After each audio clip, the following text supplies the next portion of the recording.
Hi, and welcome to Watch It Played. My name is Rodney Smith, and in this video, we're going to learn the 1 to 5 player expansion to Scythe, the Rise of Fenris, designed by Ryan Lopez Divinispree and Jamie Stegmaier, and published by Stonemaier Games, who helped sponsor this video.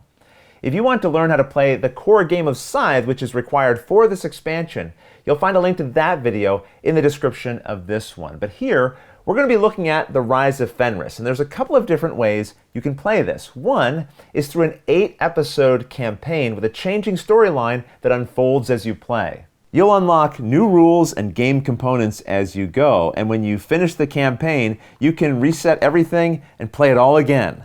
But if you plan to play the campaign, be sure not to explore any of the boxed contents until you're told to. If you'd prefer, you can just skip the campaign and directly open everything, where you'll find 11 individual modules that you can then mix in any combination you like into your regular games of Scythe. If you own the Invaders from Afar expansion, you can also play the campaign with up to 7 players, and the Wind Gambit expansion is also compatible with certain elements of the campaign as well. In this video, we'll explain how the campaign works and then cover each module, but you'll want to carefully read each section of the campaign as you play. This video should be seen as a visual aid, but not a complete rules replacement. We'll start by showing information from the very first part of the campaign, but you'll be warned before any other section is discussed, so you can avoid spoilers. You can also check the description of this video for an index that will allow you to visit each segment individually as needed. But for now, join me at the table and let's see how the campaign works. This book takes you through the 8 episodes of the campaign, and winning the final episode, which represents your collection of achievements, also wins you the campaign.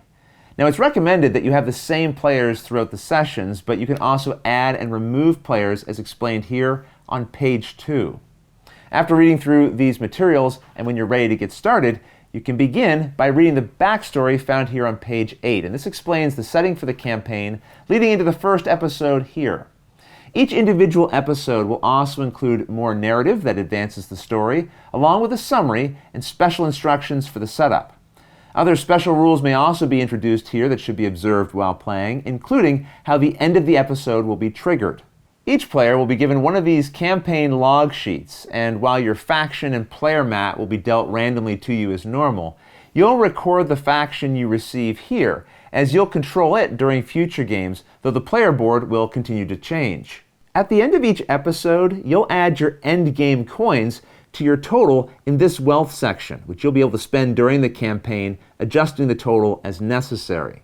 Each episode also has an outcome and rewards section, but this should not be read until the episode ends. So you may find it helpful just to keep this page of the episode flipped over so it can't be accidentally seen. The rewards you get might be new items to mark on your log sheet or physical components which you can store in the provided plastic bags to help you keep track of them between episodes. You'll be told when to mark things on your sheet, but right now, let's quickly go over this perks section.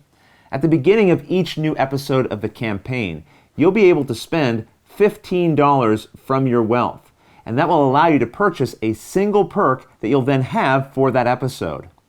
A player can only pick each perk once per campaign.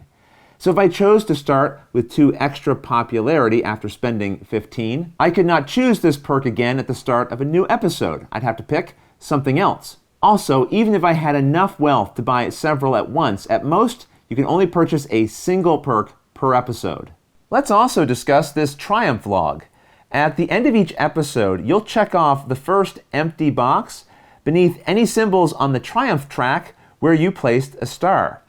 So in the case of the blue faction here, they would check off each one of these boxes. In the case of a faction that can place more than 1 star per symbol, they will still only check off a single box for each objective that they complete. So in this case, although the black faction has placed 4 different stars, they'll only be placing 3 checks on their triumph log. At the end of the second episode, if blue had stars like this, then they would add new check marks into the following boxes of their triumph log.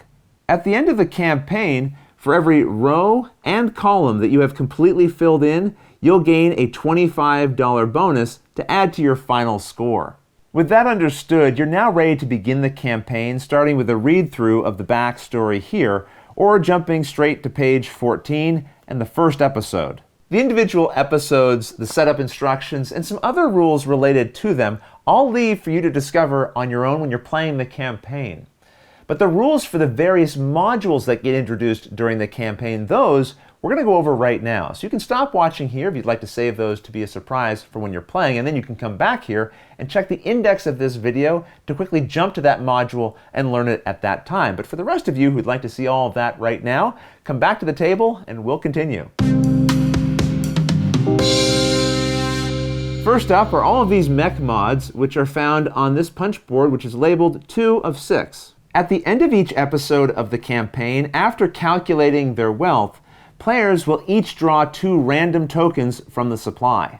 If the tokens are duplicates of each other, or of mods you already have, then draw replacements until each one is unique. You may then purchase neither of them, either of them, or both at a cost of 50 each, which you'll adjust on your wealth here, returning any untaken ones back to the supply. You can never have more than 6 mods at a time, and you'll mark them here as they'll carry over from game to game. Also, keep in mind, the purpose of your wealth is to buy mods, perks, and other items. Your total wealth will not factor into winning the campaign, so don't be afraid to spend it. During setup for a new game, you may choose to replace mech abilities on your board with purchased mod tokens. Any you don't use, which may include all of them, can then be set aside. You may change which mods you use each time you play, but once set, you cannot change the mods for the rest of the game. Some mods will have this symbol, which means they cannot be used against non-player units that might appear in later modules. You'll also find further clarifications for some of the individual mods here on page 6 of the rulebook. On punchboard 3 of 6, you'll find these infrastructure mods. You'll draw and purchase these following the same restrictions as mech mods, and each one you want to buy will cost $50 each. During the setup, you'll put them face up in your play area where each can be used once per game, flipping the mod over once you activate it for its effect. But don't discard it, as you'll be able to use it again during the next episode where it will begin face up again. You'll find further clarifications for individual infrastructure mods here on page 7 of the rulebook if you need additional assistance. The War Triumph track is found on punchboard 1 of 6, and it's actually on the other side of this Peace Triumph track here. When used, you'll place it over the original track of the main board, which introduces several differences. First, you place a star on this space for either gaining 6 upgrades or 4 structures, not one for each. There are also spaces for up to 4 combat stars per player, though the Black Saxony faction can place an unlimited number of combat and objective stars as usual. You can also place a star if you have 8 combat cards in your hand at the end of a turn. Rivals is another module, and it's always used with this War Triumph track. After all other setup steps have been completed, you may declare rival relationships with other players, putting up to 4 of your stars on other players' home bases, even several on the same one. A player will be considered your rival as long as you have at least 1 star on their base. Now, anytime you win a combat, no matter who it was against, you may take back 1 of your stars from any opponent's base and then put it on the Triumph track. However, if the star was taken from the opponent's home base that you just defeated in a fight, you will get a $5 bonus. Now we come to the Peace Triumph track, which is found on the other side of the War Triumph track that came from punchboard 1, and when used is placed over top of the original track on the main board. You will also remove Objective 23 from the objective deck, and if the Saxony faction is playing, they get 3 objective cards instead of the usual 2. Here, you'll now be able to place a star for either having all 4 mechs or 4 recruits, but not 1 for each. You can also complete up to 2 objectives, which means that after completing 1, instead of discarding the other objective, you'll keep it and draw a second if there are any left in the draw pile. If not, then you won't get the extra 1. But either way, you're now allowed to complete 2 objectives when using this module. You can also place a star for having 13 popularity, claiming 3 encounter cards, gaining a factory card, and for controlling any combination of 16 total resources, no matter where they are located.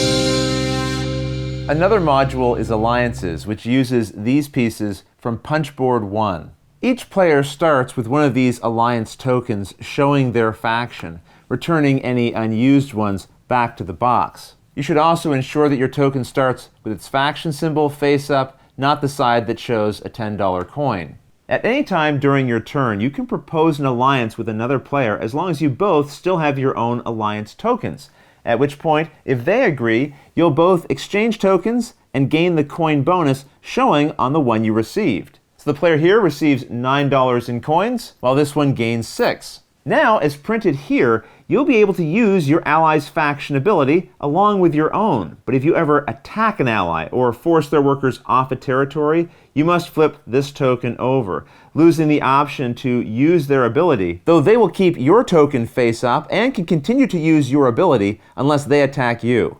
And during the scoring at the end of that game, you'll lose $10 in coins from your final score for having broken your alliance, which is shown here. In future printings of this expansion, the back of the token will say -10 as a reminder that this is a deduction for breaking the alliance. If you are in a game with an odd number of players and everyone else is or was in an alliance except you immediately gain $5. Now we come to the Vesna module. This is an entirely new faction that becomes available at the conclusion of Episode 3 in the campaign and is found in Box A and on Punchboard 4. When playing in the campaign, instead of putting this Vesna token on your old home base, pick one unchosen by the other players during the setup, and this will be your new home base for future games. And after placing the usual number of factory cards onto the board, you'll then draw 3 extras and put them face up by your player mat. These will become additional spaces that you can move your pawn to when choosing your actions. However, anytime you use a factory card in this way, you then return it to the box on the following turn. Like the other factions, you can still acquire a factory card by going to the central space, but this one will also be discarded after the first time that you use it. You'll notice that this faction only has 2 printed mech abilities. However, during setup after Mech Mods have been chosen, you'll randomly take 6 of these mech ability tokens from the supply of 18 that come with this faction, returning the others to the box for that game. From these tokens and any other mods that you might have, you'll now pick 2 to 4 of them, putting 2 on these blank spaces. You can then leave these ones exposed or cover up either or both of them with other tokens, leaving any unchosen ones set aside. The abilities you've chosen will then remain on your board to be unlocked as you put mechs into play. The Fenris Faction is found in boxes B, C, and D, as well as on Punchboard 5, and you'll also need the influence tokens from Punchboard 1. When using this faction, put its home base tile over your previous faction's base, placing all 16 of these influence tokens in your supply, and setting up your faction boards as usual. This has the special ability called Influence, and after moving this faction's character and resolving combat or encounters in its new space, you may then place an influence token on that territory, and then one more on any other unoccupied tokenless primary terrain territory. A primary terrain territory is any one other than lakes, factories, or home bases. If a territory only has structures or airships, it is not considered occupied and can still receive an influence token. Anytime a non-Fenris unit enters a territory with an influence token, they must take it and place it on their faction mat, and then that unit's movement ends. Now remember, this does not include airships that would enter a space with an influence token, unless a worker from it leaves the ship and enters that space, in which case then they would have to take the token. If a mill produces a worker on a territory, that will also cause that player to claim the influence token. But Fenris units themselves do not gain influence tokens from the board and do not have to stop when they encounter them. At the end of the game, each influence token is worth -$1 against the player who has them, including the Fenris player who starts with all of them, meaning that they really begin the game with -$16 and will be trying to drop these for the other players to take. To learn the mech abilities related to this faction, you can check the rules detailed here on page 31. The Tesla module first occurs in episode 7, and for this you'll need to keep track of how many encounter tokens you've collected, because depending on the number of players, as shown here on page 34, once you have the indicated amount, you've located Tesla. The player who does so then discards all encounter tokens they acquired and opens box E. This will end episode 7 immediately, and in episode 8, this model will now be considered both a character and mech for the player who located it. It starts on that player's base and behaves like any other character, but does not count towards mech goals on the Triumph track. For this module, you'll need the 16 Triumph tiles that come from Punchboard 6. At the start of the setup, randomly select 10 to place on the Triumph track. But if a combination of them has no spaces for winning combat or completing objectives, like we see here, the Saxony faction still retains the ability to place any number of stars for those categories. So they might set them, as I've done here, above the board.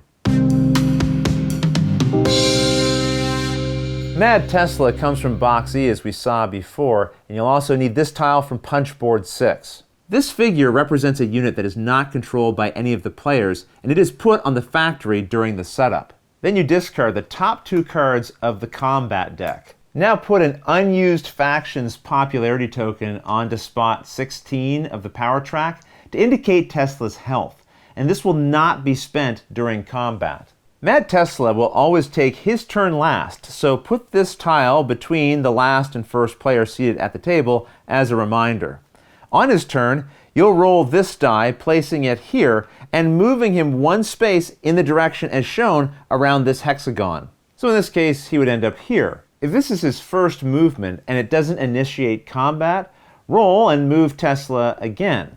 If that doesn't initiate combat either, he'll just stop moving there. Tesla is not blocked by rivers and can move onto lake territories, but does not use tunnels or interact with any tokens. If he ever moves off the map, he returns to the factory, which might initiate combat if there's a fightable unit there. In this way, he is a combat unit for the purposes of all interactions, and he can control the territories that he's in. In other words, any player can initiate combat with Mad Tesla, and he can initiate combat with any player. While Mad Tesla is in play, ensure that after combat between any players, the defender discards their cards last.